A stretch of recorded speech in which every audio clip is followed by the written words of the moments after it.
Aleksandrovo je nastalo 1922. godine kao najveća kolonija u kraljevini Srba, Hrvata i Slovenaca, gde su kolonisti nadeljeni zemljom.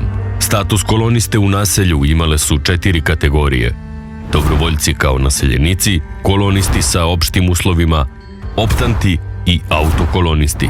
1044 porodice koje su naselile Aleksandrovo imale su različite statuse i bile iz različitih krajeva sveta: Austro-Ugarske, Rusije i Amerike. Status dobrovoljca ima 353 Aleksandrovčana, a preostalo stanovništvo, što čini više od polovine, ima ostale utvrđene statuse koloniste, pristiglih sa svih strana sveta, a najviše iz 4 sela Srednjeg Banata: Melenci, Karlovo, Kumane, Vranjevo. Osnivajući Aleksandrovo, nadležne institucije Kraljevine Srba, Hrvata i Slovenaca doselile su najpre dobrovoljce sa Dobruđanskog i Solunskog fronta. Budući Aleksandrovčani, dobrovoljci srpske vojske, pristizali su sa prostora Amerike i Rusije, kao i iz više zavičajnih zajednica nekadašnje Austro-Ugarske, Like, Banije, Korduna, Dalmacije, Bosne i Hercegovine, Banata, Slovenije, Kraljevine Crne Gore i Kraljevine Srbije. Preko Arhangelska, Severnog mora, Engleske, Francuske i Italije, prva brigada je do januara 1918.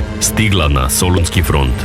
Druga brigada preko Jaroslava, Sibira, Luke Dajrena, Hong Konga, Ceylona i Suetskog kanala dospela je u Solun do 1. maja 1918. godine. Njih 12.500 dobrovoljaca koji su dali osnovnu ljudsku masu Jugoslovenskoj dobrovoljačkoj diviziji. Sa druge strane Atlantika stizali su takođe u istom periodu dobrovoljci južnoslovenske emigracije, uglavnom Srbi iz Sjedinjenih Američkih Država. Oni su se javljali u prihvatne centre i logore u Kanadi, transportovani do francuskih luka Havre i Bordo, a potom u Tunis, u Bizertu. U periodu od 1917. do 1918. stiglo je na Solunski front njih ukupno 4200 dobrovoljaca. U borbi za slobodu i vaskrs Srbije dali su nemerljivi doprinos, ginuli, bili ranjivani, a opet išli na front, u proboj fronta.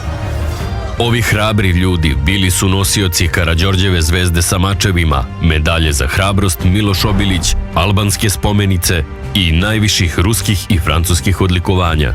Pri kraju i posle završetka Velikog rata ovim prostorima nastupale su jedinice vojvode Živojina Mišića i Gvozdeni puk, među njima i Milunka Savić, a poznavaoci prilika kažu da je čuvena Flora Senc ovde bila nadeljena zemljom, kao i svi dobrovoljci i osnivači mesta, ali se zahvalila i prepustila nekoj drugoj porodici.